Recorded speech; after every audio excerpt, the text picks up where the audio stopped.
Hey guys, Chad here. So I wanted to preface this video and let you know that for a lot of you seasoned tuning veterans, there's really not going to be nothing new. There's a little bit of rambling, my thought process, what equipment I'm going to be using for this, and everything else. For anybody else that is interested, and if you want to kind of skip through, obviously feel free because that's what people do on YouTube. But definitely check out the last couple minutes when it comes to learning how to set debug notches on, because that's something that's going to be pretty important in the upcoming videos, so we can diagnose what's going on inside the quad.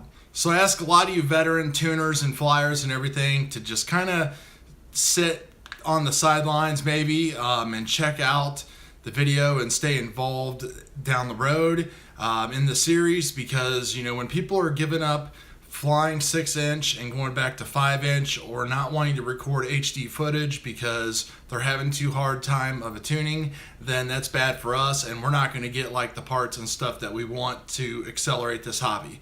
So anyway, here comes the video.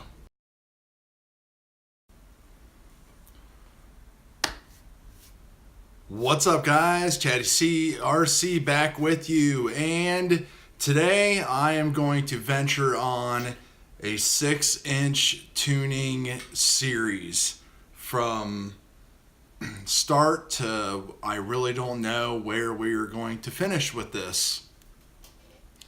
Some of these videos might get a little long. I'm going to try not to get boring with them and put in all kinds of theory that I think I know about and everything. I just want to take a look at flight footage, Blackbox data, and just kind of go from there and see what we can do to help get the best video quality out of our long range 6-inch rigs, whether we're flying up close, medium range, doing some freestyle, or cruising, doing long range type of wing flying.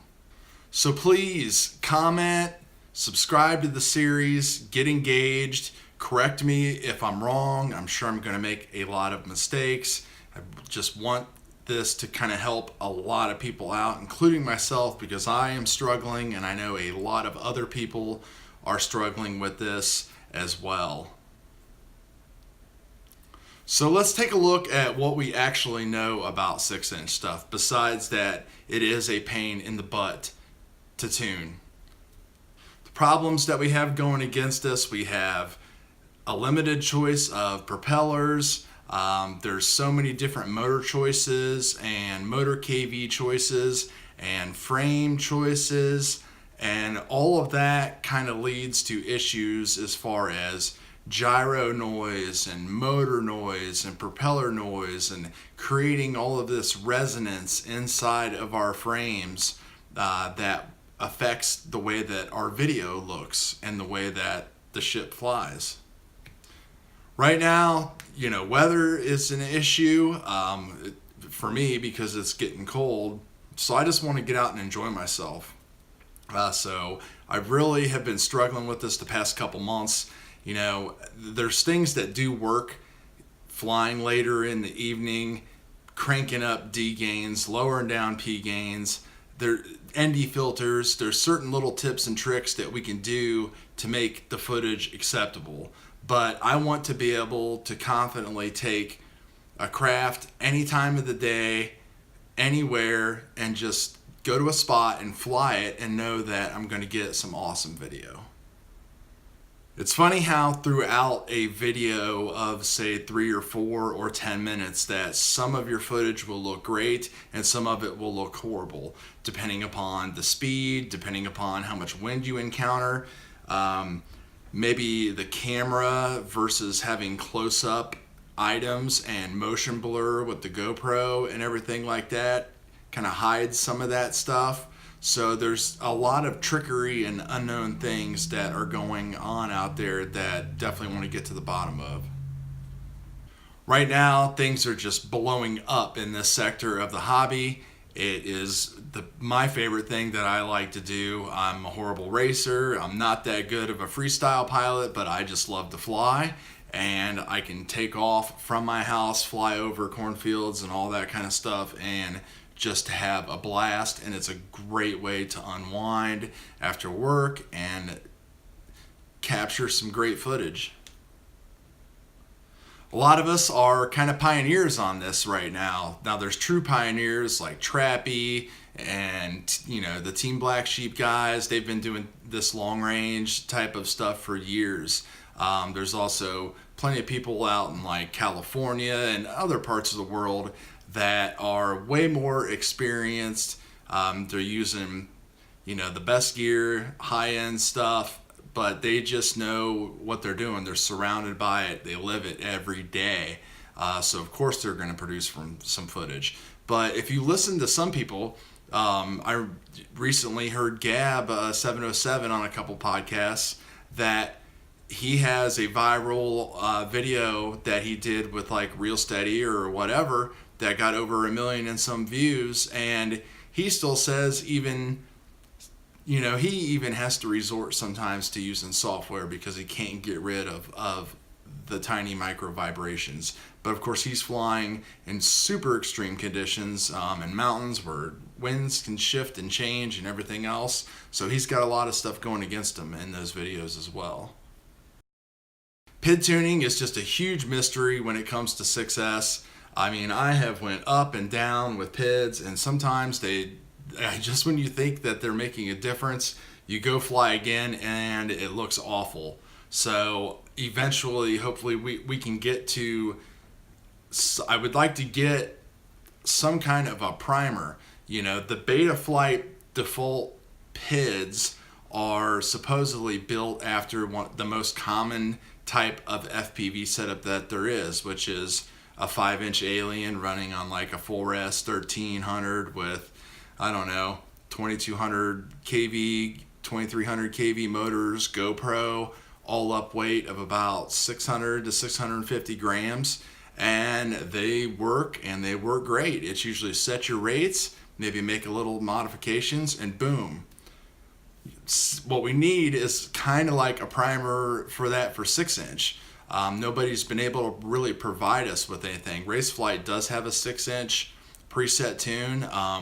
Really all it does is just dumb everything down. If you notice, from going from 3 to 4 to 5 to 6 in Raceflight, the whole PID loop just kind of decreases. But then there's a lot of stuff going on with filters and stuff too that, you know, I really don't understand, especially with their software.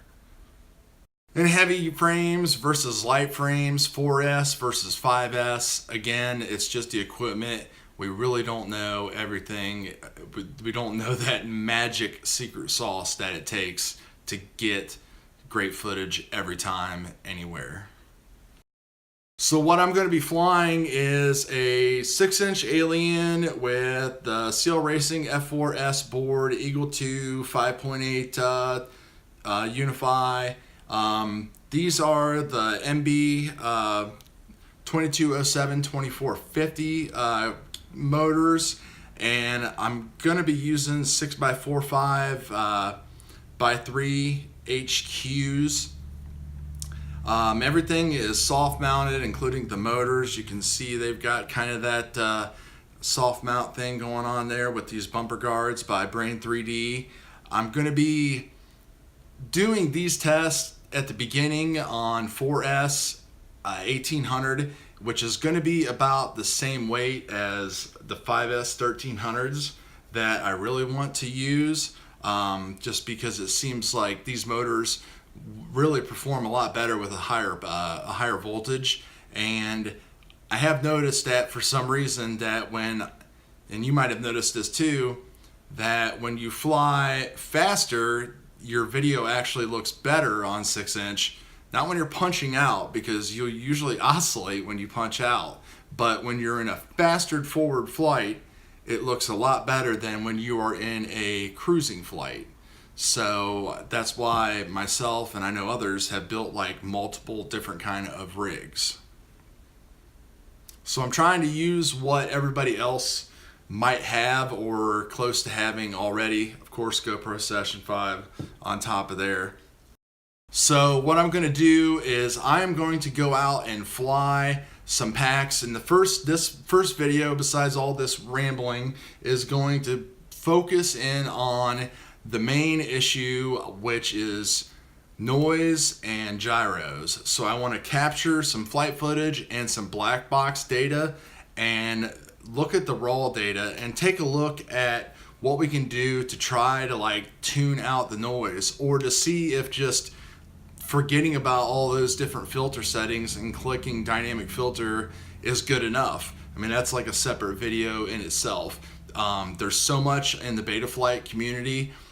Nobody really has showed actual, I've never seen actual data showing that the dynamic filter worked better than this or that or that. People just turn it on, and no matter what, when you look at your gyro traces, they look perfectly smooth anyway. But then when you go into the spectrum analyzer and you see all of the different stuff, it's like, well, should I tune my notch filters and leave it on, or leave it off, or not tune them, or what? So let's just put it all out there and see what we got. So in order to capture the data of your own craft, if you want to follow along and try to figure this out, you're going to have to go in to Betaflight, and you're going to have to do a couple things. First thing you want to do is make sure your black box is set up on a switch on your remote, everything like that. That's in modes. I have mine set on auxiliary channel. And then under black box, word is on the street these days, you want your logging rate to be the same as your gyro or your PID loop.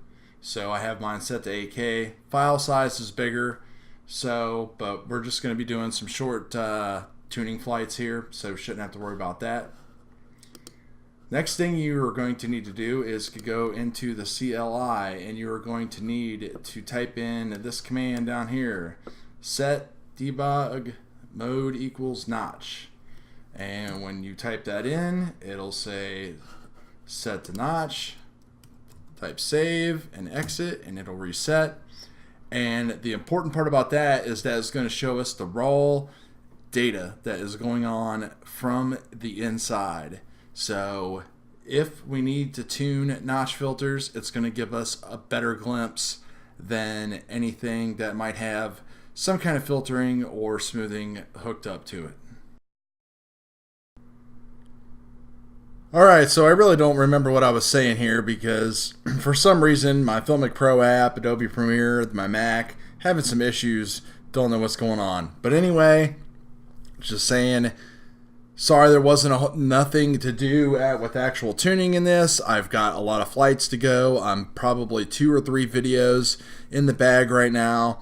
I've figured a lot of good things out, so stay tuned. I just wanted to get the plan and the primer out there to show you what's going on and make sure that you guys understand how to get those those debug filters set up, so we can take a look at our noise and find out exactly where it's coming from, besides looking at the Blackbox. Also familiarize yourself a little bit more with Blackbox as well. Watch some other YouTubers' videos. So anyway, we'll see you guys later.